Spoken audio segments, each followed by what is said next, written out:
Mark chapter 9. And Jesus was saying to them, Truly I say to you, there are some of those who are standing here who will not taste death until they see the kingdom of God after it has come with power. 6 days later, Jesus took with him Peter and James and John, and brought them up on a high mountain by themselves.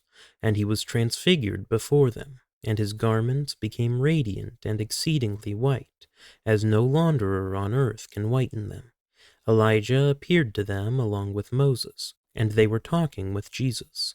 Peter said to Jesus, Rabbi, it is good for us to be here. Let us make 3 tabernacles, one for you, and one for Moses, and one for Elijah. For he did not know what to answer, for they became terrified. Then a cloud formed, overshadowing them, and a voice came out of the cloud. This is my beloved Son. Listen to him.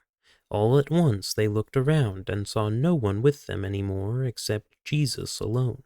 As they were coming down from the mountain, he gave them orders not to relate to anyone what they had seen, until the Son of Man rose from the dead.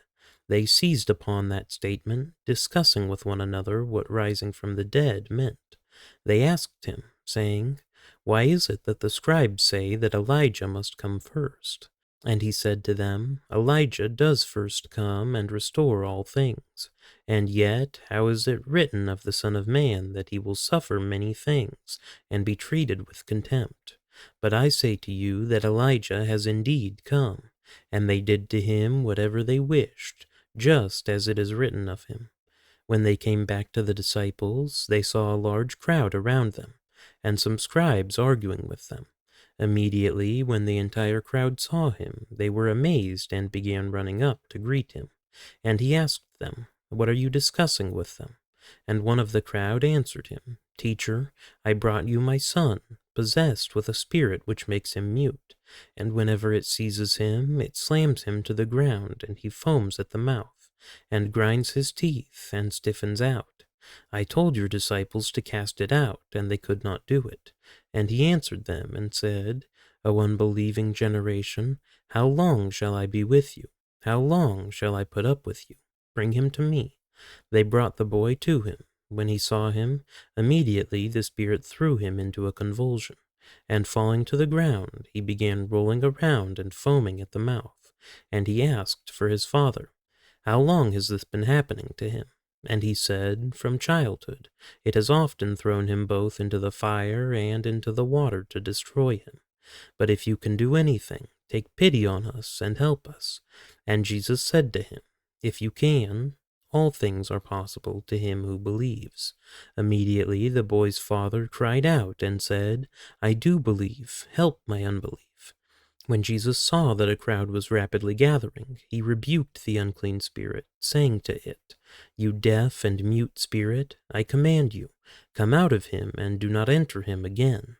After crying out and throwing him into terrible convulsions, it came out, and the boy became so much like a corpse that most of them said, He is dead. But Jesus took him by the hand and raised him up, and he got up.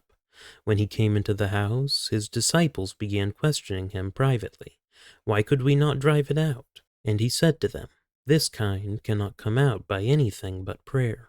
From there they went out and began to go through Galilee, and he did not want anyone to know about it, for he was teaching his disciples and telling them, The Son of Man is to be delivered into the hands of men, and they will kill him, and when he has been killed, he will rise 3 days later. But they did not understand this statement, and they were afraid to ask him. They came to Capernaum, and when he was in the house, he began to question them. What were you discussing on the way? But they kept silent, for on the way they had discussed with one another which of them was the greatest. Sitting down, he called the 12 and said to them, If anyone wants to be first, he shall be last of all and servant of all. Taking a child, he set him before them. And taking him in his arms, he said to them, Whoever receives one child like this in my name receives me, and whoever receives me does not receive me, but him who sent me. John said to him, Teacher, we saw someone casting out demons in your name, and we tried to prevent him because he was not following us. But Jesus said, Do not hinder him, For there is no one who will perform a miracle in my name, and be able soon afterward to speak evil of me. For he who is not against us is for us. For whoever gives you a cup of water to drink because of your name as followers of Christ, truly I say to you, he will not lose his reward.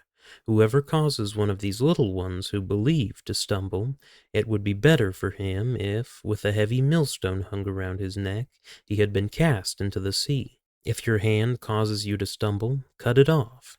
It is better for you to enter life crippled than having your 2 hands to go into hell, into the unquenchable fire, where there worm does not die, and the fire is not quenched.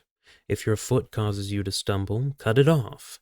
It is better for you to enter life lame than having your 2 feet to be cast into hell, where there worm does not die, and the fire is not quenched.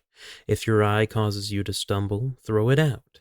It is better for you to enter the kingdom of God with 1 eye than having 2 eyes to be cast into hell, where there worm does not die, and the fire is not quenched. For everyone will be salted with fire. Salt is good, but if the salt becomes unsalty, with what will you make it salty again? Have salt in yourselves, and be at peace with one another.